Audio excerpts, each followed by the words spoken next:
Over the last few decades, typically when North Americans and Europeans travel to the Middle East or to Asia, they're asked, what export of security will you provide for us? How will you assist us with our security challenges? And the interdependence, perhaps even codependence of security between the North Atlantic space, the greater Middle East, and the Indo-Pacific has meant that increasingly countries from the Middle East and from the Indo-Pacific are actually helping to contribute to the security of the North Atlantic states. And so we have 4 speakers today to address this theme of new players, new partnerships. I'll say a word about each before I invite them to take that podium, speak for 6 to 8 minutes. And as was the case yesterday, at the end of the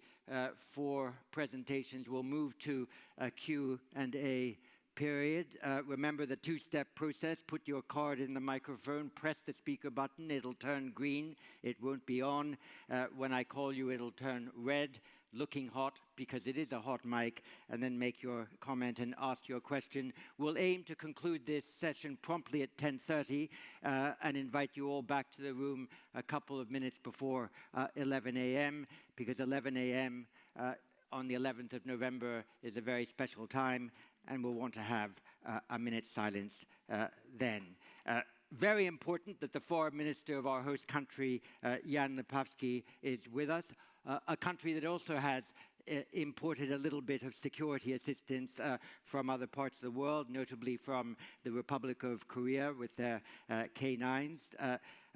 Takeshi-san, the Commissioner of Acquisition, Technology and Logistics Agency of the Ministry of Defense of Japan, is also with us, formerly also the head of the International Policy Department of the Ministry of Defense of Japan, therefore a regular attender at our IISS Shangri-La Dialogue, where famously, of course, a couple of years ago, Prime Minister Kishida said, Ukraine today could be Asia tomorrow, underscoring this point about codependency of these strategic theaters.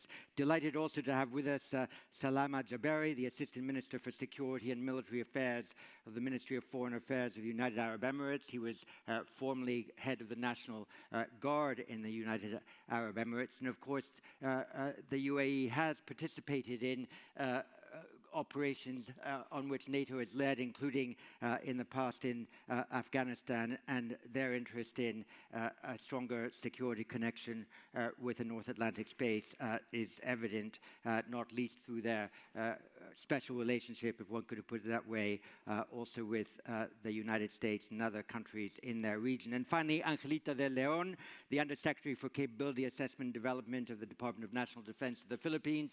His president, Marcos, gave a speech at the Shangri-La Dialogue this year, and on the following Monday morning, only 48 hours afterwards, President Zelensky visited President Marcos in Manila, and as a result of that visit, President Marcos sent a very senior minister to the peace conference that President Zelensky was soon hosting in Geneva, showing again a commitment of a major ASEAN state to a better understanding of the security of the North Atlantic space.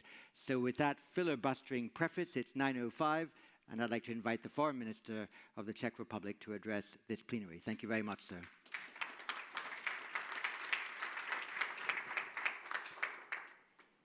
Good morning, ladies and gentlemen, dear colleagues. It's a great pleasure to address you at this crucial panel near the conference's closing. We are to focus on transatlantic security and the role of our partners from other regions can play in enhancing it. So let me start with a few words on the first subject matter, and I will conclude with a few remarks on essential contributions of our partners. What we all face is the same daunting challenge of significantly changed global landscape. Russia is accelerating its war of aggression against Ukraine. We know that Putin's ultimate goal is much larger: to destroy and renegotiate the European and, as consequences, the Euro-Atlantic security architecture. Moscow is aligning with China, Iran, and North Korea, whose armed forces joined the aggression. If someone needed a clear proof that the security of Europe is closely interlinked with that of the Indo-Pacific region, here it is, right there in front of our eyes. China has not gone that far as sending soldiers, but it's helping Russia to keep its defense industry going. Thus, the China-Russia no-limit partnership has a direct impact on the Ukraine battlefield as well. China itself is becoming a formidable economic and military adversary.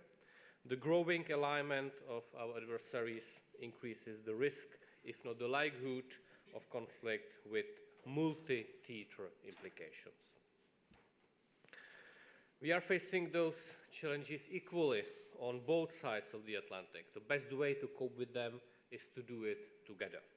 I would argue that abdicating on alliances would simply increase the vulnerability of both Europe and America and help those who oppose us. At the same time, it is clear that the United States cannot continue policing the world on its own. The transatlantic bond must be a two-way relationship, and Europe has to take its share. With North Korean soldiers on the Ukraine front line, with China posing serious security challenges through its help to ever more aggressive Russia, we need to react. In this context, increasing cooperation with Indo-Pacific states provides undisputable strategic, operational, and political value. A structured cooperation framework between the alliance on the one side and Japan, South Korea, Australia, and New Zealand on the other side will benefit us all in three main aspects. We will enhance our global capabilities, improve our response to shared threats, and reinforce the collective commitment to a rules-based international order. Czechia strongly supports that line of action. IP4, so-called IP4 informed views on China and other global security challenges are highly valuable. South Koreans' contribution in the context of the deployment of North Korean troops in Russia and Ukraine, or Russia's breach of the UN Security Council resolution, has been crucial. We reflect that necessity to cooperate also in our bilateral relationship. The security, defense, or defense industrial cooperation are crucial topics of our dialogues with countries like India, the Philippines, Thailand, Vietnam, or partners from Central Asia. It is a very diverse group of countries. It includes some close US partners, but also those with traditional links to Russia. In particular, to these one, we offer our cooperation aimed at diversifying the supplies base and decreasing the dependencies. On a working level, we call that desovietization of their militaries. I think it's pretty clear what does it mean. Cooperation with non-European countries is already having an impact on the security of supply chains, including in the high-tech and computing. We strive to strengthen informal platforms where European countries and their partners share technical information and coordinate joint actions on emerging and disruptive technologies. This is a prerequisite for an early indication of trends and challenges in the application of artificial intelligence, autonomous systems, or quantum technologies in defense and security sector. We need to avoid unnecessary duplication of efforts and jointly stimulate innovations. Finally, the security of Europe is linked to achieving security and stability in the Middle East. Both NATO and the EU have structured cooperation formats with countries of the region. Recent EU-GCC summit in Brussels confirmed that both sides see each other as vital partners for creating a stable international political and security environment. We need to build on that understanding. We need to continue these dialogues and practical cooperation in difficult times when we face, and we will face, multiple challenges at once. Thank you very much for your attention.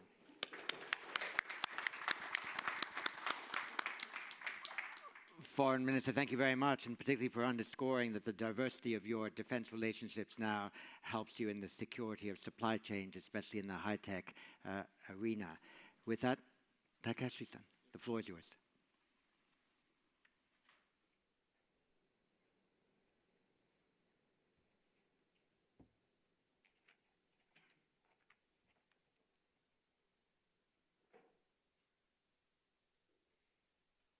Dr. Chipman, Minister Lipavsky, and distinguished guests. It is my great honor to deliver a speech at the first meeting of IISS Prague Defense Summit. Let me express my sincere gratitude to IISS and the Czech government for hosting this crucial forum on defense equipment and technology, as well as defense industry, bringing together leaders and senior officials across the world. Currently, the security of Euro-Atlantic and the Indo-Pacific is closely intertwined, particularly inseparable. Amid an increasingly severe international security environment, this understanding is shared widely among like-minded countries with common liberal democratic values and strategic interests.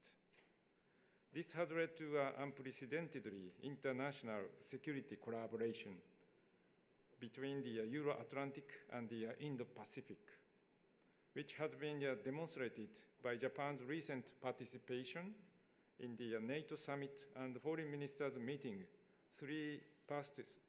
these past 3 years, and followed by Japan Defense Minister Nakatani's first-time participation in NATO and G7 Defense Ministers meeting last month.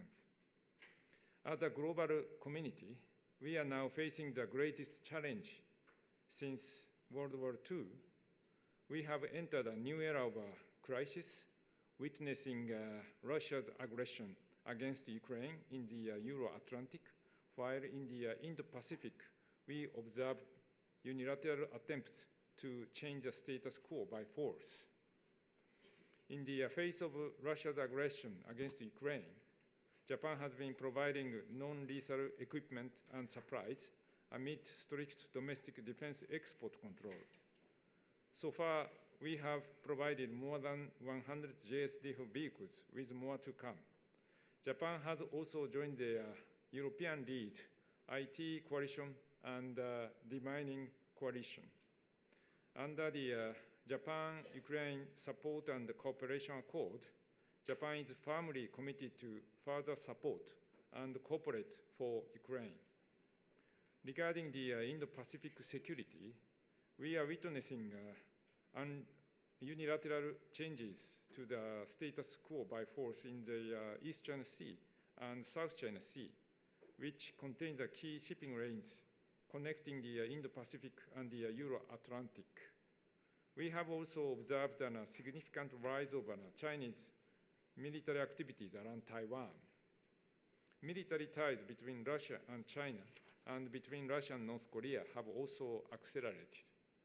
It is reported that dual-use materials which can be used for military purposes are massively transferred from China to Russia.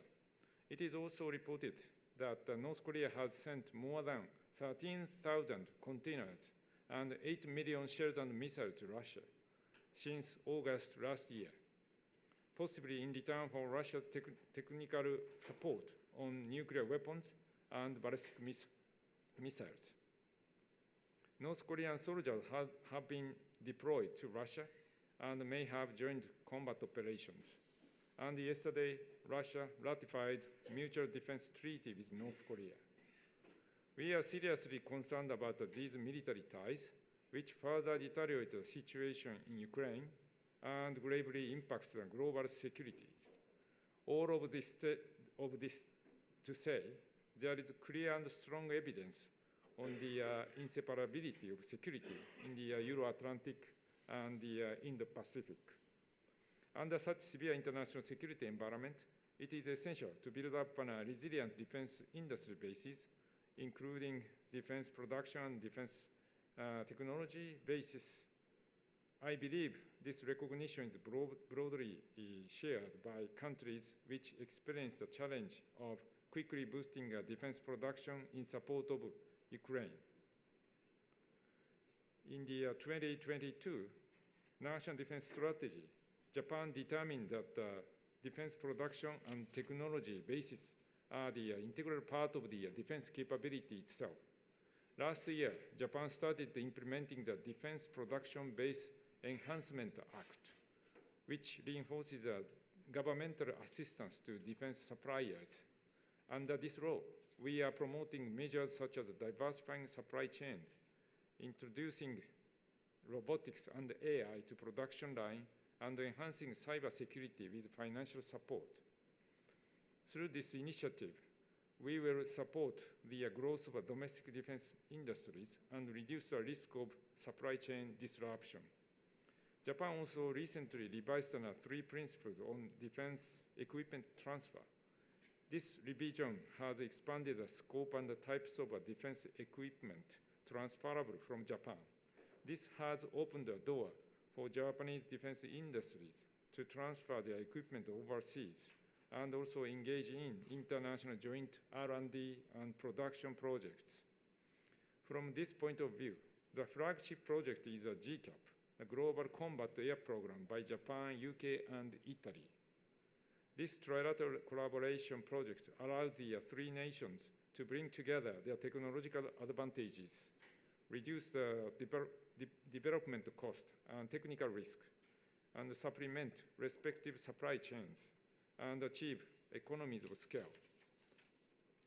Japan will also participate in a joint structure with like-minded countries to increase our collective industrial resiliency against a variety of challenges.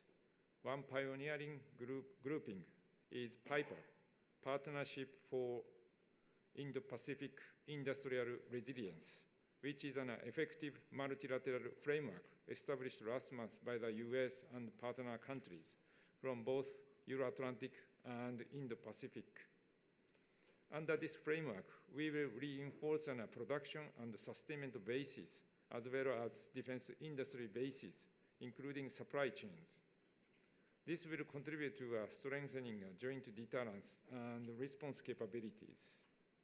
In conclusion, today I have stated the security of the Euro-Atlantic and the Indo-Pacific is inseparable and unprecedentedly challenging. However, if we are successful in building up an internationally consolidated defense industrial basis through multilateral cooperation with like-minded countries and defense industries, we can surely achieve a robust deterrence and maintain peace and security across the world. So in this sense, the WIWS Forum is a golden opportunity for these discussions. So again, I wholeheartedly appreciate the support from WIWS, the Czech government, and all participants today. Thank you very much.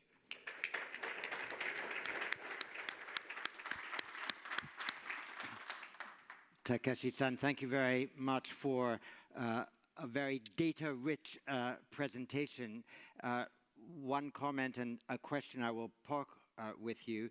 The comment is that it's very interesting that you mentioned the way in which you are introducing robotics and AI into the production line of your own defense industry. It matches some of the discussion we had yesterday. The question I will park with you, given that you mentioned GCAP, the cooperation between the United Kingdom, Italy, and Japan for the next generation aircraft, I wonder whether you might, in the Q&A session, say anything about whether you think the Kingdom of Saudi Arabia will be joining that trio anytime soon, and again, reinforcing the theme of this particular session. With that, I will turn to the Middle East and invite Salam Al-Jabari to take the floor. Thank you.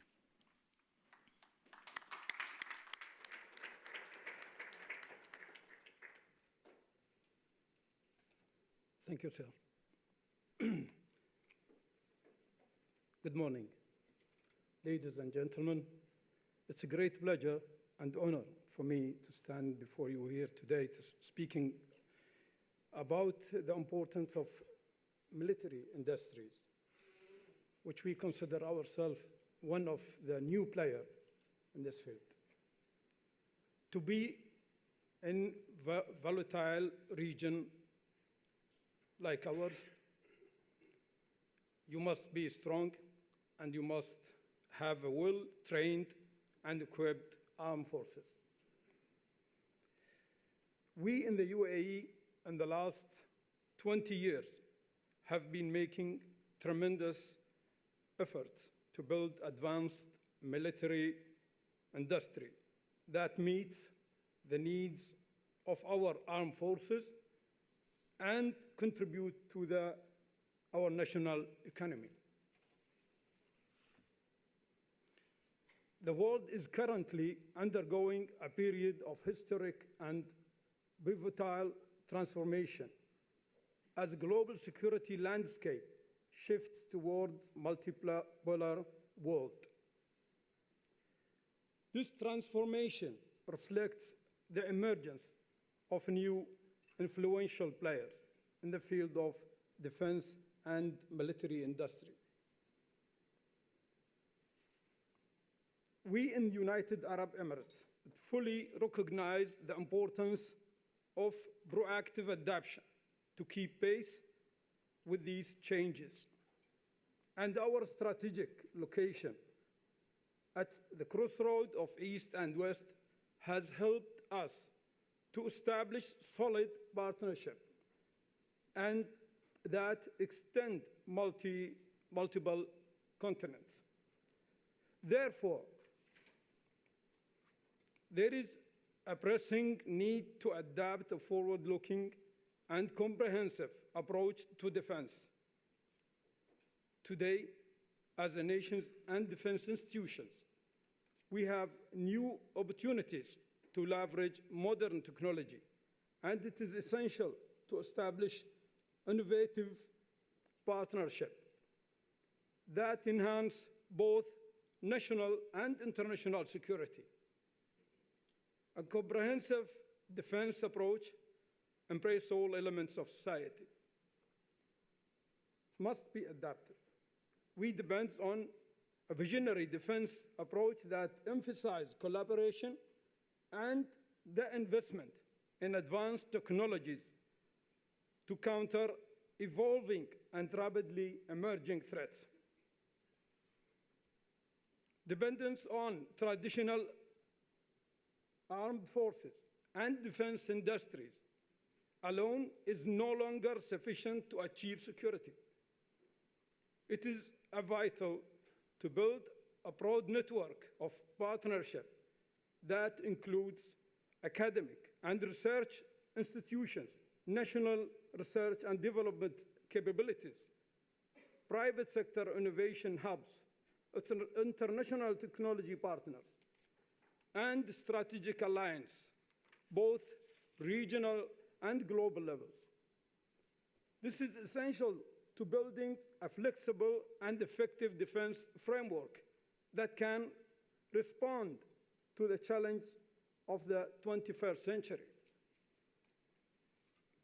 The United Arab Emirates has taken significant steps in this regard. National defense companies have played a vital role in developing strategic partnership with the global defense firms by overseeing the procurement process for the armed forces, of our armed forces. These partnerships have resulted in joint projects and technology transfer agreements, which have reinforced local capabilities and opened new markets for our partners. Additionally, we seek to enhance research and development through collaboration with both local and international academic institutions, focusing on critical fields such as artificial intelligence, cybersecurity, and autonomous systems, thereby contributing to the advancement and development of the global defense systems. For example, our partnership with the French company Thales has led to the development of advanced radar systems that serve both parties and enhance regional security. Furthermore, our collaboration with the Italian company Leonardo in the aviation sector has facilitated knowledge transfer and joint development of advanced aerial systems. We are also actively exploring cooperation with European cybersecurity agencies to share intelligence on emerging threats and develop joint countermeasures to address the increasing cyber threats. These partnerships underscore the importance of building shared security frameworks that support both regional and international stability. Such partnerships facilitate knowledge exchange, strengthen local capabilities, and contributing effectively to regional and global security. As the nature of conflicts evolve beyond the traditional domains to include outer space and cyberspace, substantial investment in advanced capabilities is required. In the UAE, we're seeking to enhance these capabilities through partnership with international entities in satellite communication and surveillance technology, as well as through the establishment of dedicated cybersecurity council that collaborate with international partners to enhance national cyber resilience. These investments reflect our commitment to develop a comprehensive defense strategy aligned with future demands. The future of global security depends on our ability to establish a new partnership and strengthen existing ones. The challenges we face today are complex and interconnected, making it impossible to address them with individual efforts alone. Therefore, it is crucial to explore new opportunities for cooperation and to jointly utilize the resources to build a safer and more sustainable world. The entry of emerging companies from countries beyond the traditional powers will reshape competition in the arms market and impact the dynamics of future conflicts. In the United Arab Emirates, we are committed to advancing our position in this field by fostering partnerships with diverse companies worldwide. This approach aims to enhance the combat effectiveness of our armed forces and drive investment in key sectors that support our national security. Thank you very much.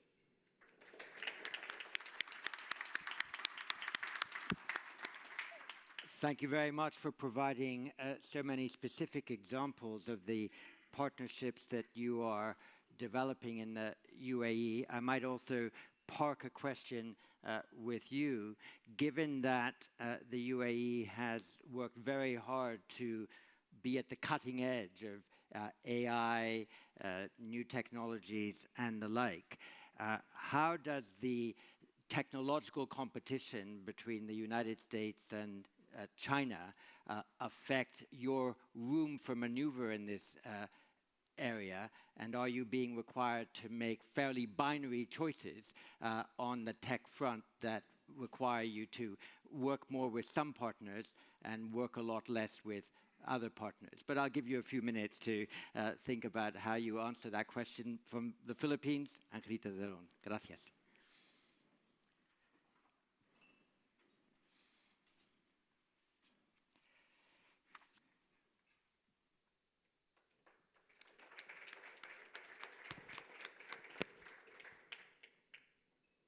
My fellow panelists, Excellencies, honored guests, ladies and gentlemen, a pleasant morning to all. It is my honor to attend the inaugural IISS Prague Defense Summit and be in the company of such an esteemed audience. At the outset, I thank our host, IISS, and the Ministry of Defense of the Czech Republic for the excellent arrangements for this dialogue, and also to the IISS for giving me the opportunity to take the floor on this momentous occasion. Allow me to begin by echoing the words of European Commission Vice President Mogherini. Europe and Asia have never been so close. Our security is connected. We face the same challenges. We confront similar threats. And we share an interest in preserving peace in our regions. We share the view that security in the Indo-Pacific and in Europe cannot be separated. This is relevant as we recognize that expansionist claims in the Indo-Pacific and the revanchist threats in the Euro-Atlantic represent two sides of the same coin, both being attempts to erode a global system that rests on and perpetuates liberal values, particularly the rule of law. Indeed, such challenges to the rules-based international order affect each and every one of us, and as enunciated by our President, Ferdinand R. Marcos Jr., while it is not traditional for the Philippines, it is a welcome evolution that we now look to Europe for security partnerships with like-minded partners who share the values of democracy, inclusive development, the rule of law, peace, and stability. The South China Sea and the Baltics have similar operating environments with relative bodies of water neighboring revisionist powers that assert unlawful claims and engage in unsafe operational behavior. More directly, the adverse impact of increasing tensions in the South China Sea as a waterway for 40% of European trade to Europe's economic phase manifests our security and prosperity are indivisible. It is thus a welcome development that European countries and the European Union, propelled by their respective Indo-Pacific strategies, have been making tangible headway into Asia. From Indo-Pacific deployments of frigates and aircraft carriers from Europe to joint sales and training with our armed forces, these are practical demonstrations of Europe's commitment to maintaining the free use of vital sea lanes in the Indo-Pacific. Relatedly, the Philippines welcomes other future opportunities to augment current maritime cooperative activities in the region. On another note, the recent visit to the Philippines of the German Defense Minister and Swedish Defense Minister, the first of such in the history of our bilateral foreign relations, are further representative of how countries so geographically apart can be brought closer by aligned strategic perspectives. In a statement issued just the week before, the EU delegation in Manila expressed strong opposition against illegal, coercive, aggressive, and dangerous actions in the South China Sea, which undermines rights and freedoms under the United Nations Convention on the Law of the Sea as the legal framework within which all activities in the ocean and the seas must be carried out. Europe's presence complements such declarations, sending a strong signal that challenges to a free and open Indo-Pacific are a global concern, and that there will be costs if these challenges persist. As Minister Pistorius describes, the Indo-Pacific is, after all, the most strategically important region on Earth, in which decisions about freedom, peace, and prosperity in the world are made. The Philippines and the EU have agreed to continuously work together in defense of this rules-based international order under the principles of sovereignty, territorial integrity, and non-aggression as protected by the UN Charter. The EU's inclusive approach outlined in its Indo-Pacific strategy stresses practical issue-based and functional cooperation to tackle a vast array of shared security challenges. As the EU and the individual European countries are redesigning their footprints in the Indo-Pacific, the promotion of international law of the sea to be part of any European option when dealing with the region. International support for faithful adherence to UNCLOS, as well as measures that serve the progressive development and codification of international law, including the peremptory character of the peaceful settlement of disputes, would increase the cost to any state that contemplates using force to pursue expansive claims. It is in this light that we are encouraged by the EU's consistent reaffirmation of the legal and binding 2016 South China Sea Arbitral Award as a solid foundation for the peaceful resolution of maritime disputes. There is also a great mutual incentive for Europe and like-minded Indo-Pacific countries to broaden defense industry cooperation. On one hand, 8 of the top 25 global defense industries are in Europe, and 5 of the top 10 arms exporters are European. On the other hand, to safeguard European interests in other parts of the world, it is imperative for Europe to capacitate its partners and friends to substantially contribute to the maintenance of a free and open region. Military hardware from Europe are already mainstays and workhorses of the armed forces of the Philippines. These include, among others, the Airbus transport aircraft, Augusta Westland helicopters, Marchetti trainer aircraft, Sikorsky transport helicopters, and the Simba armored personnel carriers. As the Philippines shifts to the comprehensive archipelagic defense concept, which is essentially our strategy for forward defense, we see opportunities for more robust defense industry partnerships in building our fleet of capable naval and air assets, interdiction systems, secure and sustainable connectivity, and domain awareness, along with cyber systems that will enable cross-domain synergy. An important lesson from Ukraine is the significance of having an extensive industrial capacity that favors swift product delivery. This said, we seek to build more than a vendor-vendor relationship with our European partners as we endeavor for an enduring partnership that fosters a robust and flexible defense industry and sustainable supply chains that can enhance deterrence and defense in the Indo-Pacific and in Europe.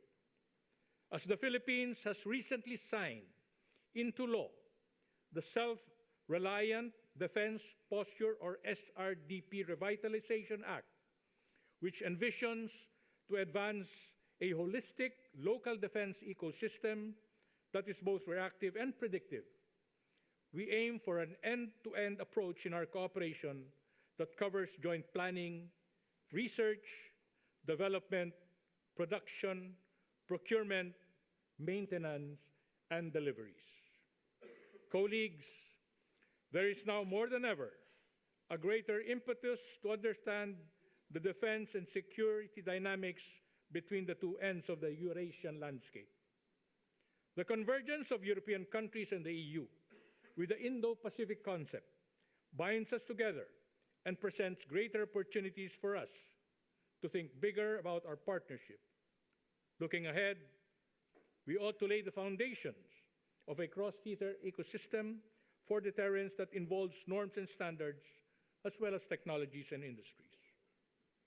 Allow me to end my remarks with a statement that the Philippines, a trusted partner, innovative pathfinder, and committed peacemaker, as manifested by our candidature in the United Nations Security Council, is determined to be a force for good and to working with a broad coalition of partners for the preservation of international peace, stability, and prosperity. Thank you for your attention.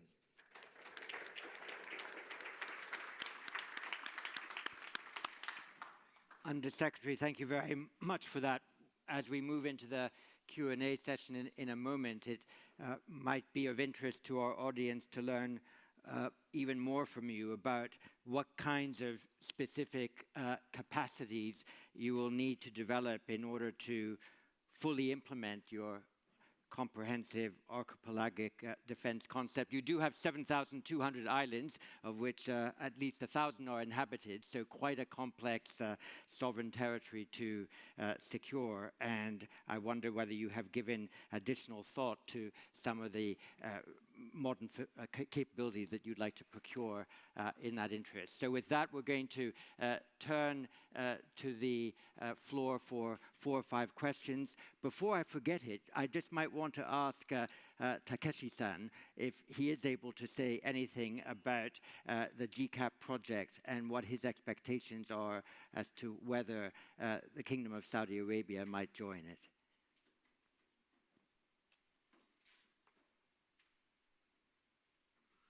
Yeah? You'll come back to that. Okay. Tom Beckett. Thank you, John. This may be somewhat geopolitical, but I think it's got capability relevance. Russia and China seek to accentuate the differences between the West and what's called global South or global majority in order to create division.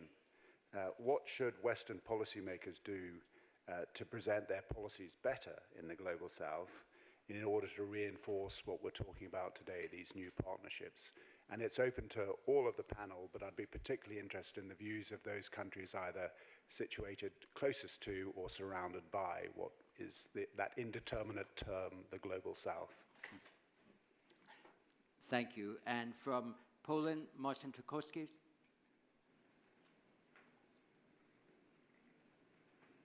Yeah, now, good morning. I have a very concrete question to our esteemed guests from Indo-Pacific nations.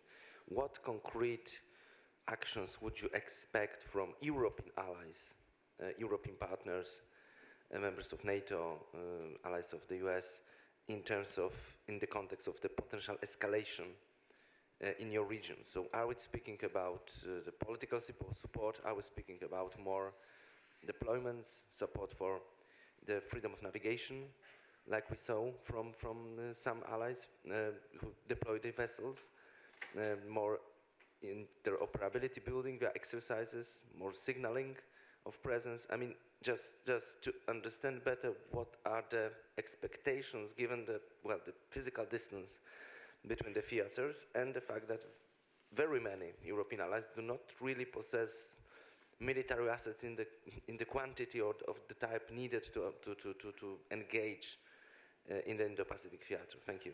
Thank you. John Rain. Thank you, John.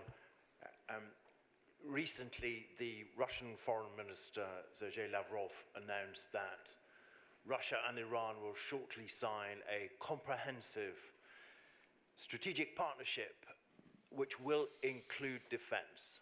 It will therefore enshrine the existing military cooperation between the two countries. Meanwhile, North Korea has, as Mr. Ishikawa reminded us, dispatched a huge amount of both military aid and fighting personnel to Russia to fight in Ukraine. Do the panelists believe that we are now facing, all of us, an armed, combative and deployed military coalition which is hostile to our interests, and that it should be a strategic aim of NATO and its partners actively to disrupt that coalition? Ben Schreier. Thank you, John. 3 questions, if I may.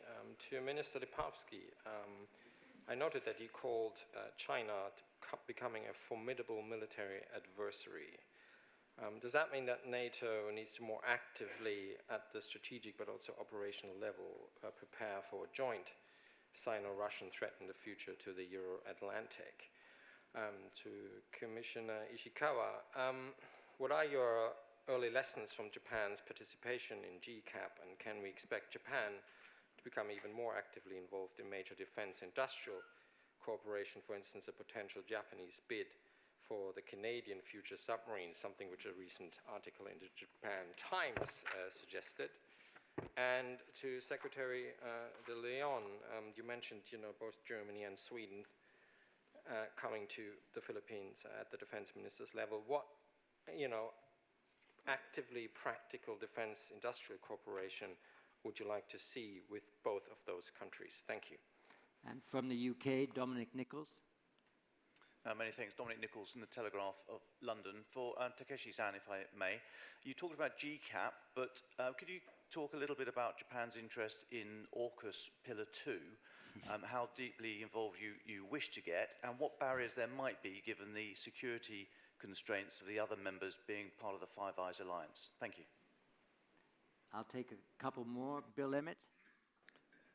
Thank you, John. My question in a way follows on from those previous two to Ishikawa-san, which is to say you are in the fortunate position of having a big increased flow of money in defense procurement, barring personnel, which we're familiar as a Japanese constraint. What are your top one or two challenges in industrial production, supply, technology, and what can partners from outside Japan do to help you?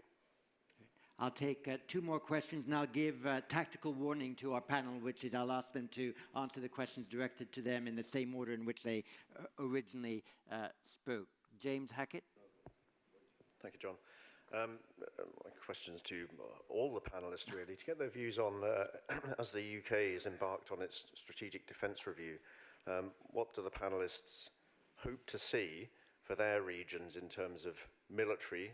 It's probably more apparent in Europe, military, but also defence industrial developments and ambitions from the UK as it sets over the next 6 or 7 months to agree those policy positions. What would you want to see in terms of UK developments in the SDR in your regions? Thank you.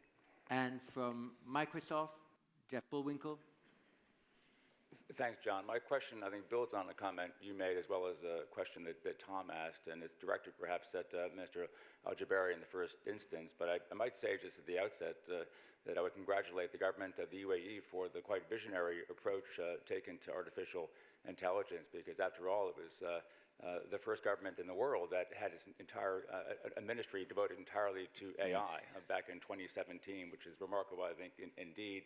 There's a very important technology company in the UAE, an increasingly globally important Group 42 or G42, with which Microsoft is very proud to be partnering in various ways. And I wonder whether you might say a bit about opportunities in the global south with a focus on Africa in particular, sub-Saharan Africa as well as North Africa, in terms of creating opportunities, innovation, and ultimately, therefore, security.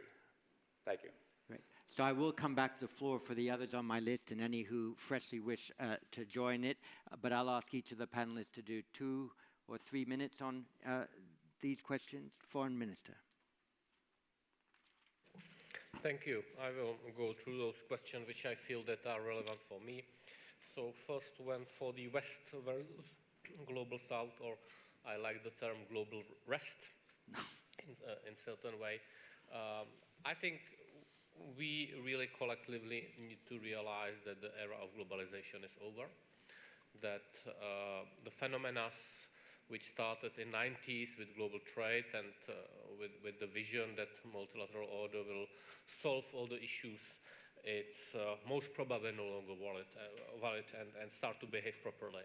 So we need to really be very much united and to invest into protection of our interests in the time of war. It means hard security. So, and this should also dictate our approach to the whole world, to have a good offers, to have a good partnership, to be clear what our interests are. It's not an easy task, and it's a very difficult discussion which we have regularly here in Czechia and also in the EU, in NATO. And definitely we are not moving as fast as we should.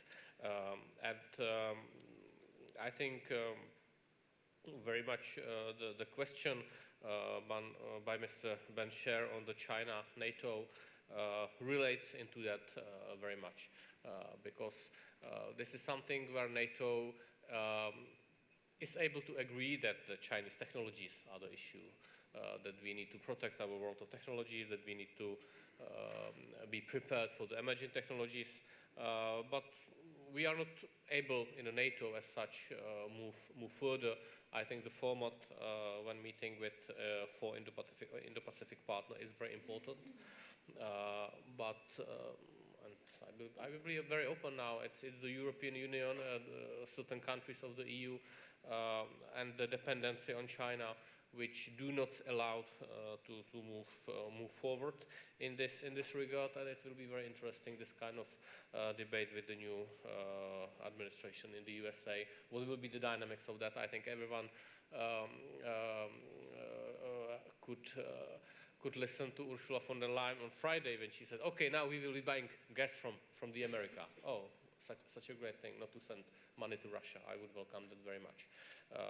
My country is doing a lot on not using Russian fossil fuels and energy fuels as such. Question on escalation in the Pacific region that I would like to really hear. What we can do here in Europe, especially Czechia as a landlocked country, what can we do for you? We are trying to be principled, we are trying to pay attention, we are trying to raise those issues in the multilateral forums as much as possible. I traveled the region with the message that our security is interconnected. I think the North Korean troops are the proof for that. So yes, I'm ready to listen. I fully support that question. Russia-China comprehensive partnership, the hardest question, which is there.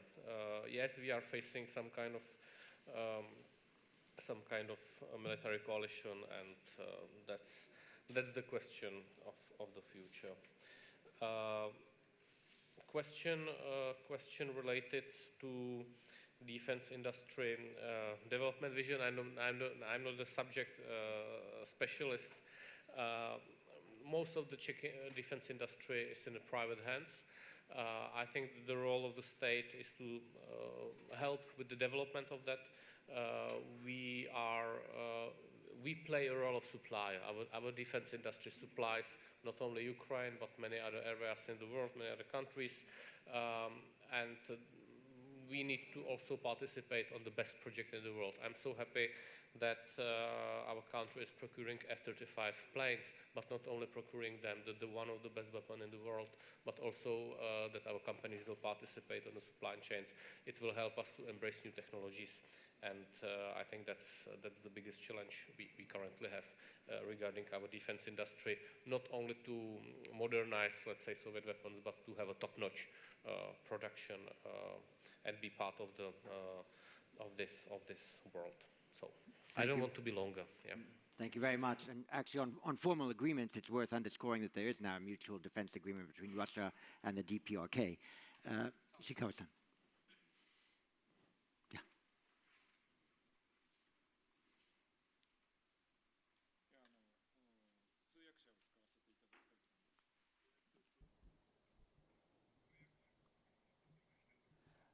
I will speak to the interpreter.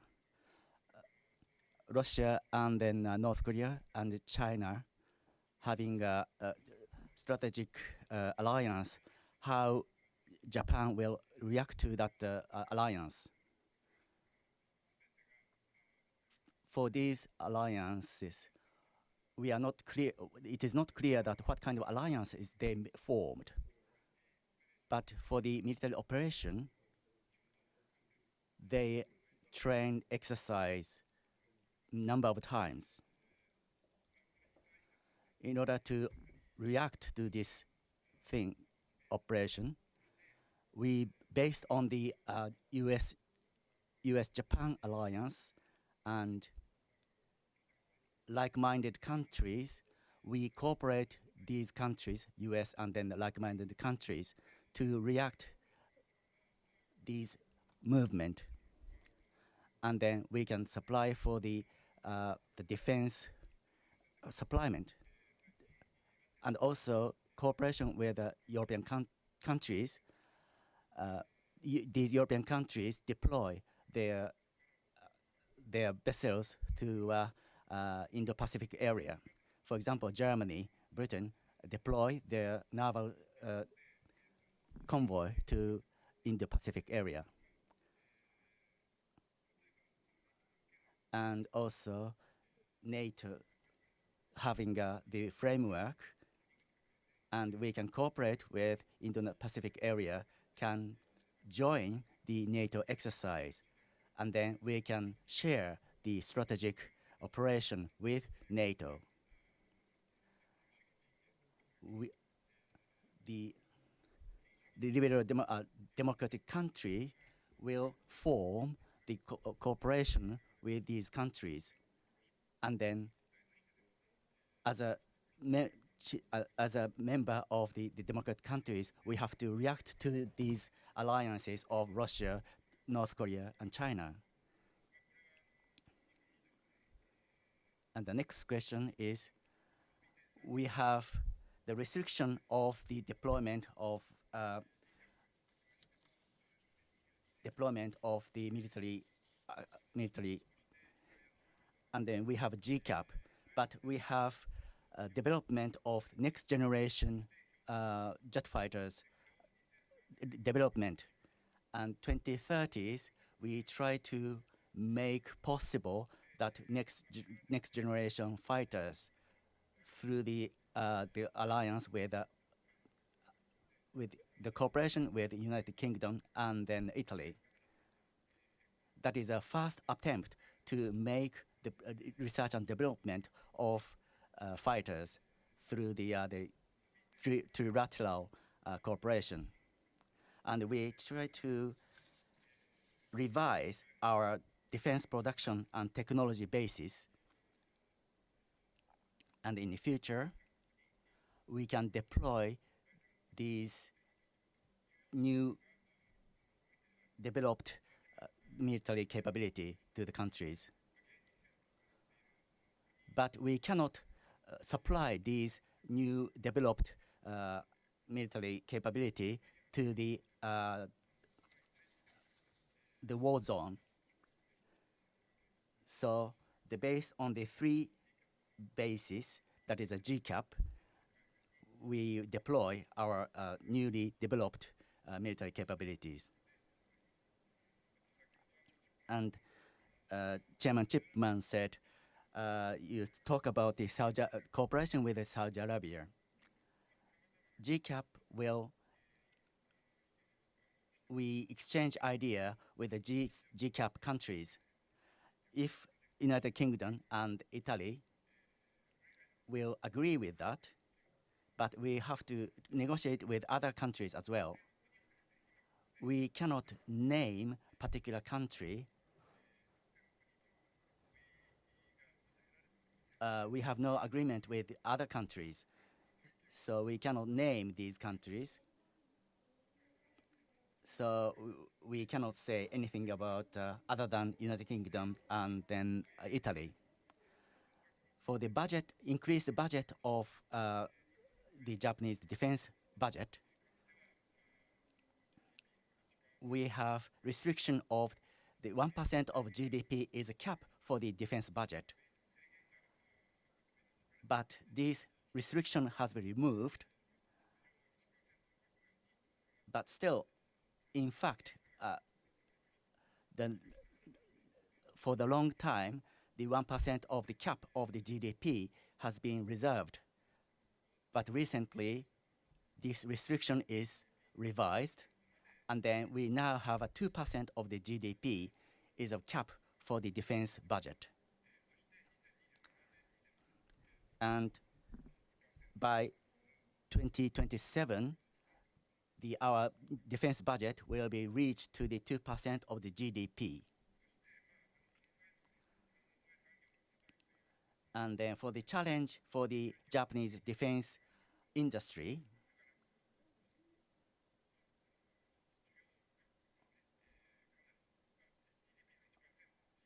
because of the GDP's 1% of the GDP's cap, there is less. It's not enough demand for our Japanese defense industries capability.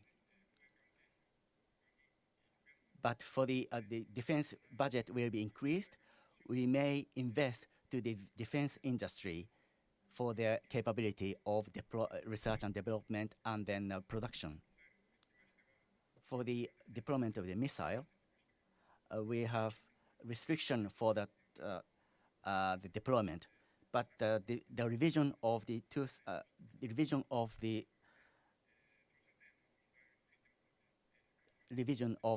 by 2027, we may also deploy that missile as well.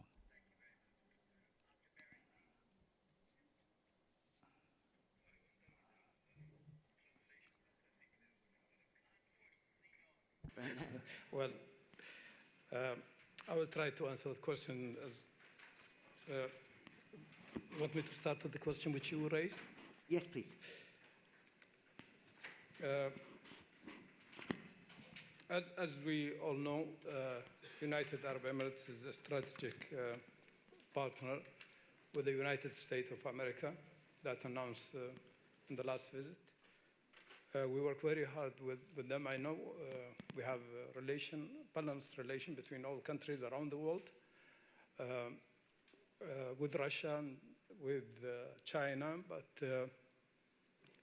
we managing many of these files with our friends around the world, even in Europe or in America. So United States will stay the friend of United Arab Emirates. Despite that, I mean, all these companies working with China or with, especially with Group 42, I think I will take that as answer on the same question about the Group 42, their involvement and their development in AI. They're working around the world. I mean, we balance our relation between these countries. And always our national interest and comes first in all these agreements or relationship with other countries. I will answer the question about UK new strategies. UK have that historical role in the Middle East, and I hope they will help in solving these problems in which lacking for a long time now in the region. Especially, for example, we in the Gulf, the Houthis role in the Red Sea now, and the threat facing by all the countries by the Houthis. And if we go back to the root of that, we will find Iran is destabilizing and the one who actually arming all these militias and group around the region. Iran and Russia, a strategic partner, I think, as I said, Iran is destabilizing the region. That will affect maybe Europe more than the Middle East.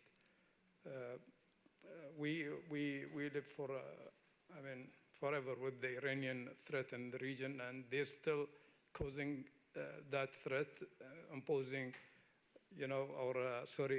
supporting the militias around the Middle East, in Iraq, in Yemen, and in South Lebanon. So the strategic between Iran and Russia, I think it will not change anything in the Middle East. Maybe that will change in Europe and other parts. Thank you, sir. Thank you very much. By the way, just a sort of footnote on new partnerships in the region, given that you mentioned the Houthis, when the United States and United Kingdom attacked Houthi positions in order to deter and repel attacks by the Houthis on commercial shipping in the Straits. The Kingdom of Bahrain participated in the command center on the grounds that in September 2023 they had signed a new comprehensive security and prosperity partnership with the United States, and the Kingdom of Bahrain felt that that was a mutual arrangement, and therefore if the United States felt that it was needing to use force in order to support maritime traffic in the region, that Bahrain could do what it could in that operation as well. So it's a reminder that mutual defense treaties are two-way traffic. Angelita Leon.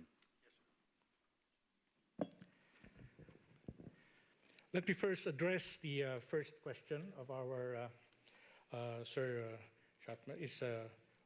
Let me first explain what the comprehensive archipelagic defense concept strategy is.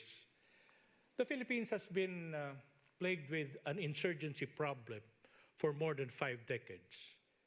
And today, we are able to address our insurgency concerns, and there has been a significant improvement in our internal security situation. This allows us, therefore, to re-strategize from an inwardly looking defense-in-depth land defense concept. We are venturing forth to a comprehensive archipelagic defense concept strategy that intends to protect not only the main islands and the Philippine Islands, as said, but as a matter of fact, we do have quite a number of islands to defend, but also our exclusive economic zone in order for us to be able to ensure that the benefits and the resources within our EEZ are exploited without disruptions. So basically, that is the comprehensive archipelagic defense concept. For vital capabilities that CAD-C would require, of course, since the Philippines is an archipelagic nation where there is more water than land, we intend to develop capabilities for sea control and area denial. That's one. We also would like to protect our sea lines of communications through these sea control assets and area denial assets. We would like to develop our long-range maritime and air detection capabilities in order for us to have a complete picture of what there is in our maritime domain. The awareness and power projection capabilities are also in the list, which would include our radars and our air interdiction capabilities. Fourth is an integrated combined fortification of our major islands to be defended against any foreign intrusion and interference operations. In specific items in the capability list, the Philippine Navy would like to acquire corvettes and frigates, weapons and sensor systems, amphibious assault vehicles, and anti-submarine helicopters, to name a few. For our Philippine Air Force, the multi-role fighters are still in the list, the radar systems, the advanced aerial vehicles, and attack and combat utility helicopters. And also for the Philippine Army, we intend to acquire more self-propelled howitzers and also our armored vehicles. The challenge, of course, is limited budget. Hence, we are trying to look for attractive financing packages on a longer term than what we have now, which is normally 5 years. And having this financing package would do well in our acquisition programs. I would also like to address the question on what should Western countries do in order for us to be able to address our security concerns in the Indo-Pacific. The only way by which we could address our budgetary limitations we would have to continue on with our economic uprise.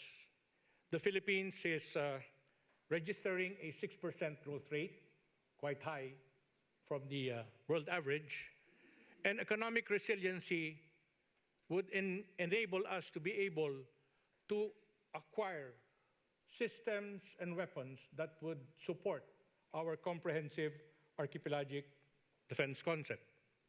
And having economic resiliency would also result to political stability in the region. And finally, having both aspects of stability, it would ensure that our modernization program of the armed forces are put forward. On the question of what concrete actions have to be made, and it is already being made, but we wish to address in more concrete and more numerous terms on how we will be able to address the tensions in the West Philippine Sea and South China Sea. The first action that we have is, of course, the AFP modernization program. We do realize that we have to stand on our own eventually. But as we do and fulfill the modernization program, we would like to leverage our alliances with foreign partners and like-minded states. The United States, the only treaty ally, and we have a robust defense relationship with the United States due to the Mutual Defense Treaty. But our defense partnerships with many countries, not only in the region, but in Europe as well, is very, very encouraging. We have joint sales with the navies of European countries. We have maritime cooperative activities. And we do have an increase in the interests of states to partner and have visiting forces agreement treaties. We just recently signed a reciprocal access agreement with Japan. And we are negotiating with New Zealand and Canada. Also, France has expressed interest. So these are concrete measures that the Philippines is doing in order for us to be able to leverage alliance that could contribute in the stability of the Indo-Pacific. On the Russia and Iran strategic partnership, of course, as manifested by our colleague in panel, it may have quite a small effect in our region, but we are more concerned with the aggressiveness of China. So we are focused on how we'll be able to address it, and through our transparency initiatives, we intend to tell the whole world what is really happening to address their own narrative that it is the Philippines that is the troublemaker, which is far from being the truth. The Philippines would never initiate conflict. We would like stability in the Indo-Pacific, in the South China Sea, and the West Philippine Sea. China is a formidable adversary. We have to accept that. But the reputational costs of what China is doing should always be exposed to the world. Let me also advertise our self-reliance defense posture program briefly. We have signed the SRDP law, and that would enable foreign partners to come into the Philippines and partner in the development of our own defense industries. And just this morning, I was told that the development or the special defense industrial zone is being tackled already in the Senate. We hope and pray that it would be passed next year. Of course, we do have a midterm election coming. We just hope and pray that the Senate would be able to address the special defense economic zone. Thank you very much. Thank you very much. We'll go back to the floor for 5 or 6 quick interventions, and then when I come back, I'll ask the panelists to give 1 minute each in the order in which they appear on this, ending with our host nation, the Foreign Minister. But let's get 5 or 6 comments in first. Douglas Barry. Thanks, John. It's a question for Takeshi-san, which is basically, given the comparatively small level of actual revenue that the Japanese defence primes have as their overall share of business, does he think that the industry needs to somehow restructure? Thank you. And from Italy and the ISS, Esther Sabatino. Thank you. So the European strategic partnership with the Indo-Pacific has been referenced a few times, and one part of the cooperation in there is related mostly to digitalization and security and defense. And my question is, what has been done so far, and what do you see there might be room for improvement for the cooperation, particularly in the space sector? Or is it a sector that, given its structure, needs a different approach than the more traditional sectors? Thank you. And Dimitrios Argyrakos. Thank you, John. It's a question to the Minister. So, Minister Lipavsky, what are your expectations? Because we're talking about new players and new partnerships. What are your expectations towards the new German administration, especially in light of Friedrich Merz's recent statement that Germany would place a stronger focus on national interests, shifting from what he called a sleeping middle power to an active one.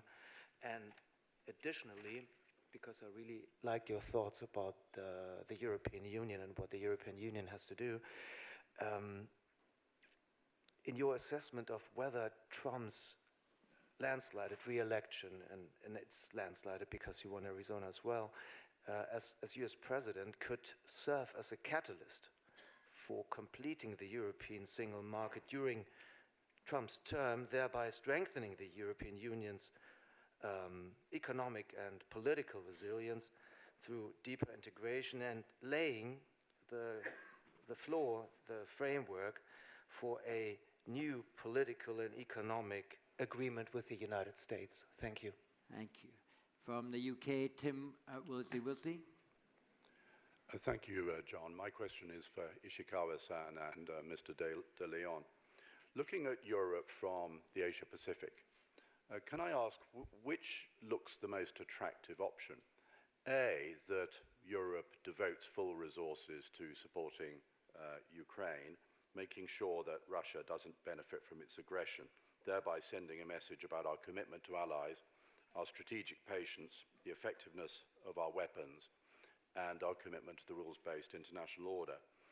Or that we sort of disentangle ourselves, probably rather messily, from Ukraine and devote some limited resources to freedom of navigation of the Taiwan Straits, deployment of frigates and destroyers to occasionally to Singapore, and once every 5 years, maybe a carrier task force. From the Asia-Pacific point of view, which looks the most attractive option? I just can't help myself there to comment that it feels eccentric that North Americans and Europeans talk about an Indo-Pacific tilt and then leave the door open for the DPRK in Europe. But Tom Waldwin. Thanks, John. Sorry, Tom. Double click finally. Thanks, John.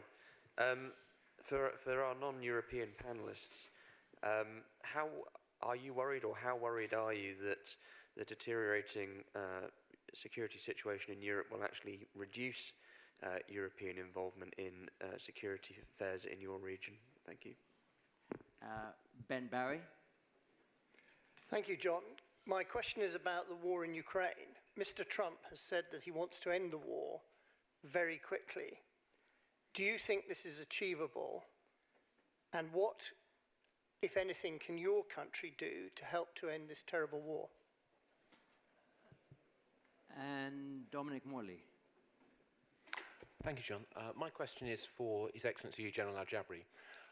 I was really intrigued by your comment about the impact of the Iranian-Russian relationship on Europe, and I think that's absolutely right. I would ask, though, from an Emirati perspective, what would be the most worrying reciprocal benefits for Iran in the region? Thank you very much. And last quick question from Dewey Sedvi. Thank you very much, John.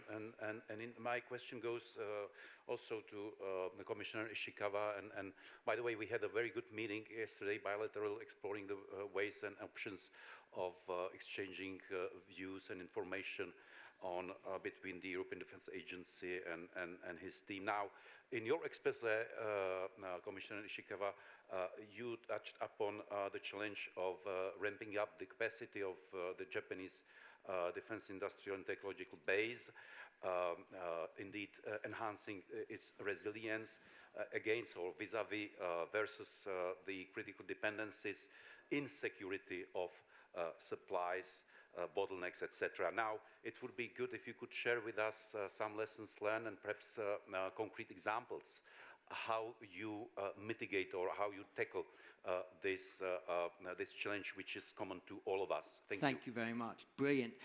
So everybody has 90 seconds as we come down. UAE first.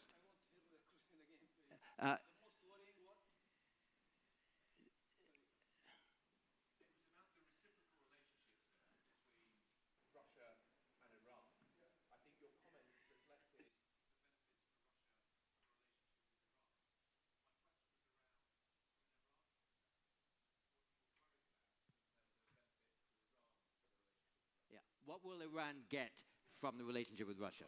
Yeah, but yeah, Iran, as I said before, Iran already destabilizing the region. With this kind of relation, that means it will get worse, as easy as that. But we have a good relation with the Russian at this time. I mean, we don't have that kind of, the aggression or any kind of,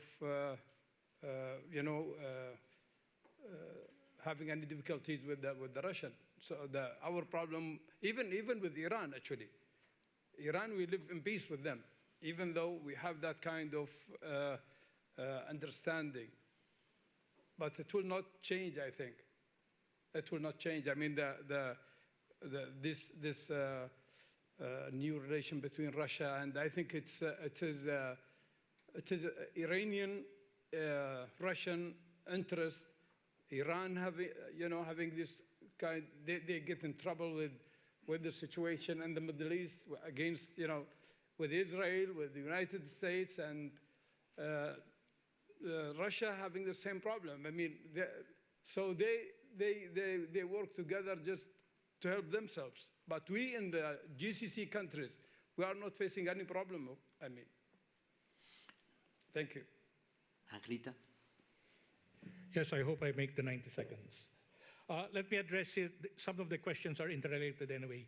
On the question of whether the competing priorities of the security situation here in Europe brought about by the Russia-Ukraine war and our concerns in the Indo-Pacific, in my intervention, I highlighted the interconnectedness of the security situation, both of our regions, and ensuring the free and open Indo-Pacific, where trillions of dollars of trade passes through, including from Europe, should be also a priority.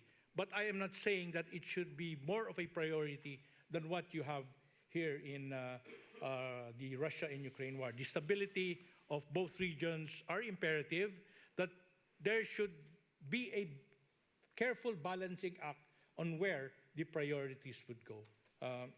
On the Trump statement of ending the war in Ukraine 24 hours upon his taking oath, that remains to be seen, and let's see. And of course, for our case in the Indo-Pacific, specifically the South China Sea and West Philippine Sea, it should be assessed that the interests remain to be the maintenance of free and open Indo-Pacific, such that it is assessed that there will be not much of a change of the strategic consideration of the current or of the Trump administration to the Indo-Pacific. Thank you. Thank you. Takashi Ishikawa-san.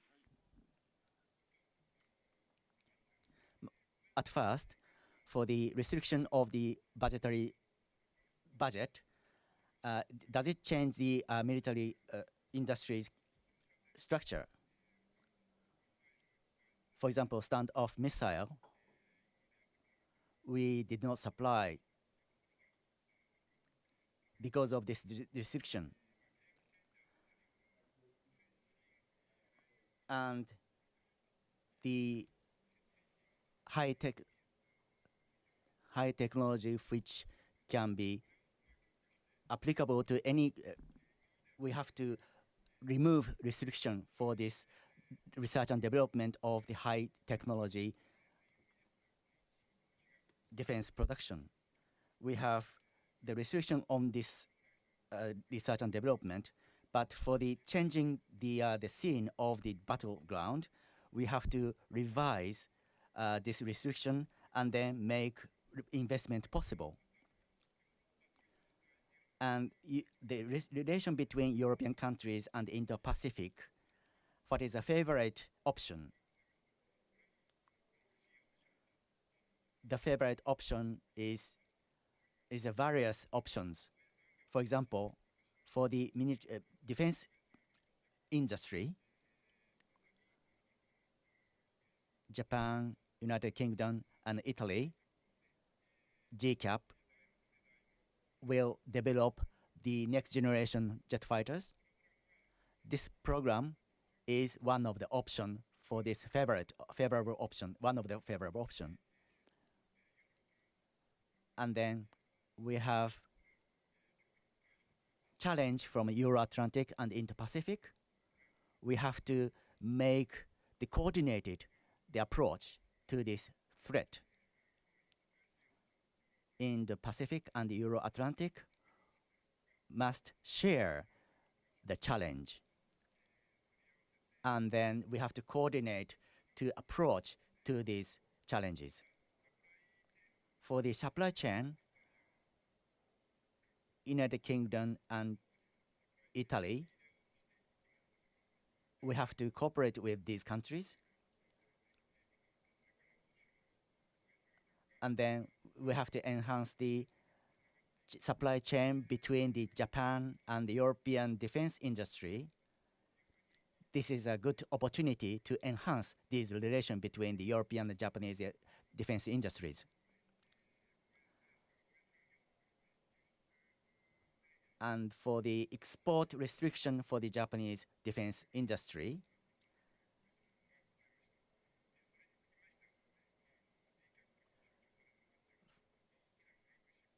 we have flagship project, number of the flagship project. We can improve the cooperation with many countries, and we can seek the best option for this cooperation with other countries in order to keep the ability of the military defense, military industry. We can seek the possible opportunities to improve opportunities, and then we can seek the best possible option for these relations.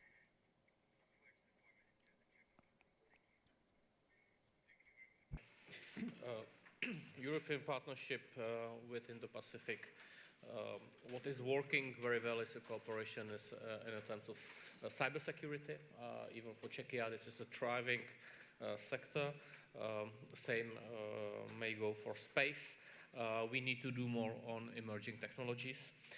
And of course, if in capabilities of players, this can go further and further. I think we heard quite a lot about military cooperation in a traditional sense of way. What will be the future challenge will be new trade US policies. I think we all need to explain to new Trump administration that we should be part of those tariffs, not behind the fence. And this connects also to question which was asked in terms of upcoming development in Germany. In few months there will be elections. One question is that maybe Mr. Metz will become a winner of those elections, but who will be his coalition partners? I think that will dictate a lot. He was, for example, quite adamant that Germany should provide those long-range rockets to Ukraine, which is a good idea, but Germany under current leadership is reluctant.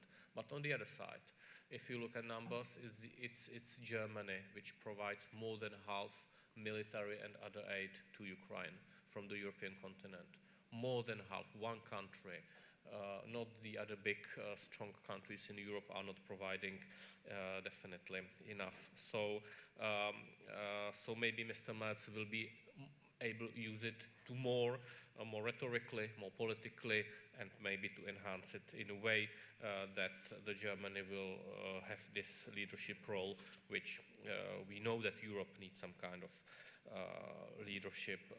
The question of trade war between EU and USA will be, in my eyes, the most important part of the US-German relationship, which currently, I would say, it's quite working and putting a lot of stability here in Europe in a traditional way, especially in NATO. And the war in Ukraine in 24 hours.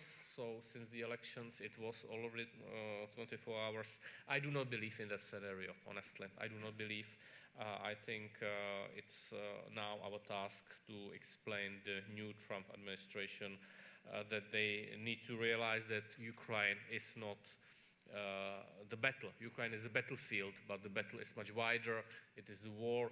I would even use the war of civilizations.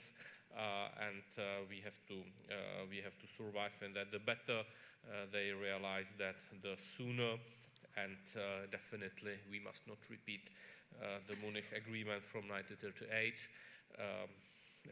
I would say there's no better place to say than in Prague. So thank you very much. Well, thank you very much. And could I bring this plenary to a conclusion first, and I think most importantly, thanking you, Foreign Minister, the government of the Czech Republic, on behalf of the IISS and all of our delegates here, for having agreed to host us here for this Prague Defense Summit, and express the hope that we can build on this excellent foundation in the years to come. So while there will be a second round of applause for all of the panelists, could I please invite everyone here in front of the Cabinet Minister of the Czech Republic to thank him for their support.